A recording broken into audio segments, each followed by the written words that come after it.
ನಮಸ್ಕಾರ ಕದಂಬ ನ್ಯೂಸ್ಗೆ ಸ್ವಾಗತ. ನಾನು ಸೋನಿಕಾ ಸುದೇಶ್. ಸುದ್ದಿಯ ವಿವರಗಳು. ಶ್ರೀನಗರದ ಹೊರವಲಯದಲ್ಲಿರುವ ನೌಗಾಂ ಪೊಲೀಸ್ ಠಾಣೆಯಲ್ಲಿ ನಿನ್ನೆ ಶುಕ್ರವಾರ ತಡರಾತ್ರಿ ಸಂಭವಿಸಿದ ಆಕಸ್ಮಿಕ ಸ್ಫೋಟದಲ್ಲಿ ಮೃತಪಟ್ಟವರ ಸಂಖ್ಯೆ 9ಕ್ಕೆ ಏರಿಕೆಯಾಗಿದೆ. ದುರ್ಘಟನೆಯಲ್ಲಿ 32 ಜನರು ಗಾಯಗೊಂಡಿದ್ದಾರೆ ಎಂದು ಅಧಿಕಾರಿಗಳು ತಿಳಿಸಿದ್ದಾರೆ. ಕಳೆದ ವಾರ ದೆಹಲಿ ಸ್ಫೋಟ ಹಿನ್ನೆಲೆಯಲ್ಲಿ ಫರೀದಾಬಾದ್ ಭಯೋತ್ಪಾದನಾ ಮಾಡೆಲ್ ಪ್ರಕರಣದಲ್ಲಿ ವಶಪಡಿಸಿಕೊಂಡ ಸ್ಫೋಟಕಗಳ ಸಂಗ್ರಹದಿಂದ ಅಧಿಕಾರಿಗಳು ಮಾದರಿಗಳನ್ನು ಹೊರತೆಗೆಯುತ್ತಿದ್ದಾಗ ಆಕಸ್ಮಿಕವಾಗಿ ಸ್ಫೋಟ ಸಂಭವಿಸಿದೆ ಎಂದು ಅಧಿಕಾರಿಗಳು ತಿಳಿಸಿದ್ದಾರೆ. ಈ ವಸ್ತುವು ಫರೀದಾಬಾದ್ನ ಬಂಧಿತ ಆರೋಪಿ ಡಾಕ್ಟರ್ ಮುಜಿಮಲ್ ಗೈನ್ ಅವರ ಬಾಡಿಗೆ ವಸತಿ ಗೃಹದಿಂದ ವಶಪಡಿಸಿಕೊಂಡ ಅಮೋನಿಯಂ ನೈಟ್ರೇಟ್ ಸೇರಿದಂತೆ 360 ಕೆಜಿ ಸ್ಫೋಟಕಗಳ ಭಾಗವಾಗಿದ್ದು ಪೊಲೀಸ್ ಠಾಣೆಯಲ್ಲಿ ಸಂಗ್ರಹಿಸಲಾಗಿದೆ. ವಿಧಿವಿಜ್ಞಾನ ಪ್ರಯೋಗಾಲಯ ತಂಡ ಸ್ಥಳೀಯ ಪೊಲೀಸ್ ಸಿಬ್ಬಂದಿ ಮತ್ತು ಕಂದಾಯ ಅಧಿಕಾರಿಗಳನ್ನು ಒಳಗೊಂಡ ನಿಯಮಿತ ತಪಾಸಣೆ ಮತ್ತು ಮಾದರಿ ಪ್ರಕ್ರಿಯೆಯ ಸಮಯದಲ್ಲಿ ಸ್ಫೋಟ ಸಂಭವಿಸಿದೆ ಎಂದು ಮೂಲಗಳು ತಿಳಿಸಿವೆ.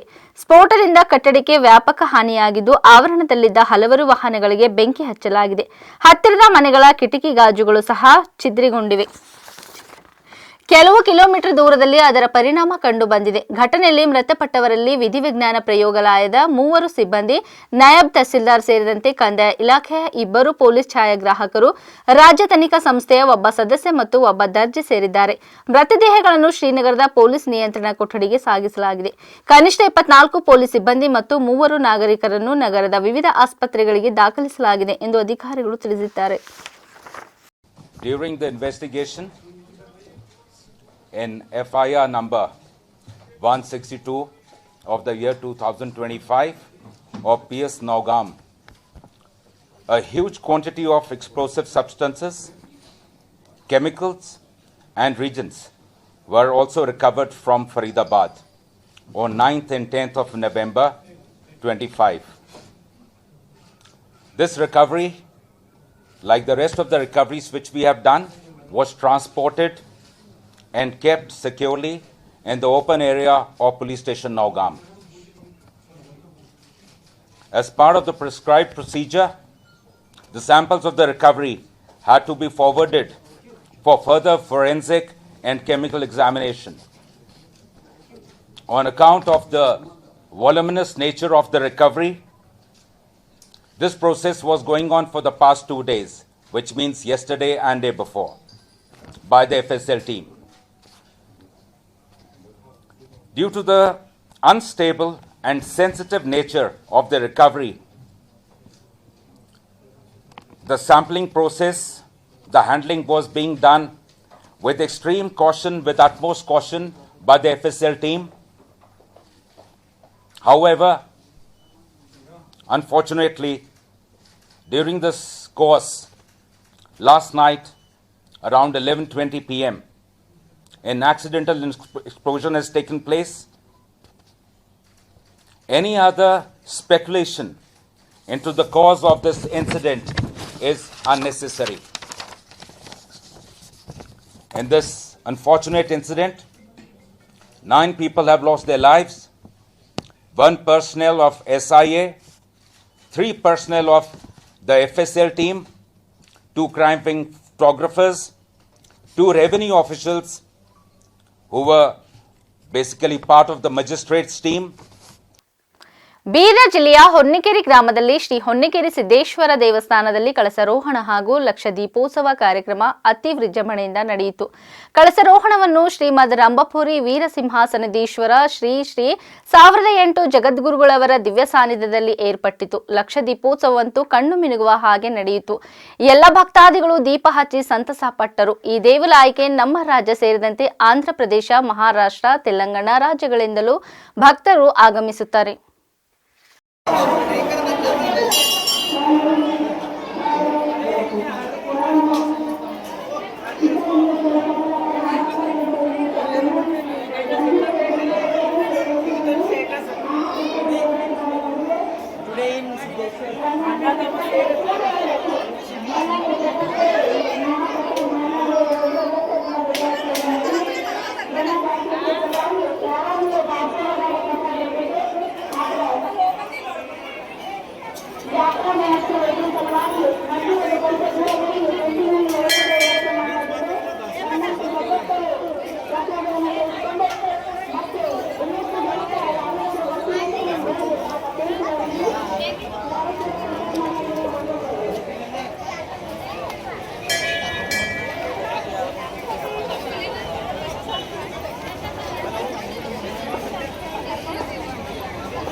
ವಾಯುಪಡೆ ವಿಮಾನವೊಂದು ಪತನವಾಗಿದ್ದು ಅದೃಷ್ಟವಶಾತ್ ಪೈಲಟ್ ಪ್ರಾಣಾಪಾಯದಿಂದ ಪಾರಾಗಿದ್ದಾರೆ.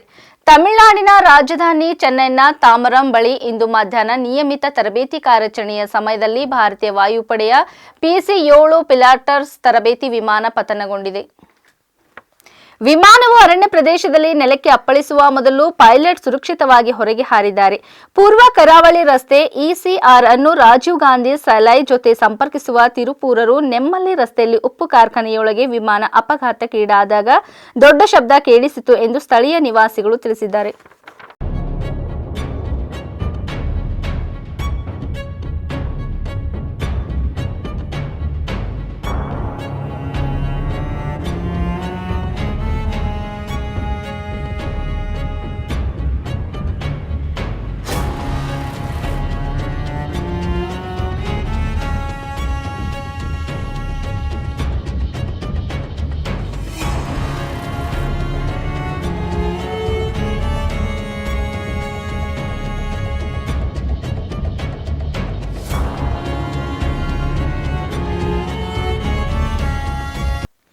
ಸರ್ದಾರ್ ವಲ್ಲಭಾಯಿ ಪಟೇಲ್ ಅವರ 150ನೇ ಜನ್ಮ ದಿನೋತ್ಸವ ನಿಮಿತ್ತ ನಗರದಲ್ಲಿ ಏಕತಾ ನಡಿಗೆ ಜರುಗಿತು. ಶಾಸಕರಾದ ಡಾ. ಶೈಲೇಂದರ್ ಕೆ. ಬೆಲ್ದಾಳೆ ಅವರು ಏಕತಾ ನಡಿಗೆಗೆ ಚಾಲನೆ ನೀಡಿದರು. ವಿವಿಧ ಕಾಲೇಜುಗಳ 100 ವಿದ್ಯಾರ್ಥಿಗಳು ಏಕತಾ ನಡಿಗೆಯಲ್ಲಿ ಪಾಲ್ಗೊಂಡಿದ್ದರು.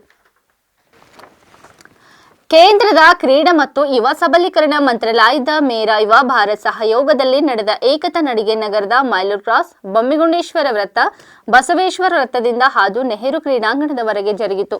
ನಂತರ ಕ್ರೀಡಾಂಗಣದಲ್ಲಿ ಜರುಗಿದ ವೇದಿಕೆ ಕಾರ್ಯಕ್ರಮದಲ್ಲಿ ಜಿಲ್ಲಾಧಿಕಾರಿ ಶಿಲ್ಪಾ ಶರ್ಮಾ, ಗೋರ್ಟದ ಡಾ. ರಾಜಶೇಖರ್ ಶಿವಾಚಾರ್ಯ ಸ್ವಾಮೀಜಿ ಹಿರೇಮಠ್, ರಾಜ್ಯ ಅಭಿವೃದ್ಧಿ ಮೇಲುಸ್ತುವಾರಿ ಸಮಿತಿ ಸದಸ್ಯರಾದ ಶಿವಯ್ಯ ಸ್ವಾಮಿ ಸೇರಿದಂತೆ ಪ್ರಭುಲಿಂಗ ಬಿರದರ್, ಚನ್ನಬಸವ ಬತ್ತಾಳೆ, ಶಿವಕುಮಾರ್ ಸ್ವಾಮಿ, ರವೀಂದ್ರ ಗಬಾಡೆ, ಸೋಮನಾಥ್ ಪೂಜಾರಿ, ಸತೀಶ್ ಬೆಡಕೋಟೆ, ಜಯಪ್ರಕಾಶ್, ದೇವಿದಾಸ್ ಜೋಶಿ ಮತ್ತಿತರರು ಪಾಲ್ಗೊಂಡಿದ್ದರು.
ಇಲ್ಲಿವರೆಗೆ ಸುದ್ದಿ ಕೊಟ್ಟಿದ್ದು ನಾನು ಸೋನಿಕಾ ಸುದೇಶ್. ಮುಂದಿನ ಸುದ್ದಿಯೊಂದಿಗೆ ಮತ್ತೆ ಭೇಟಿಯಾಗೋಣ. ವಂದನೆಗಳು.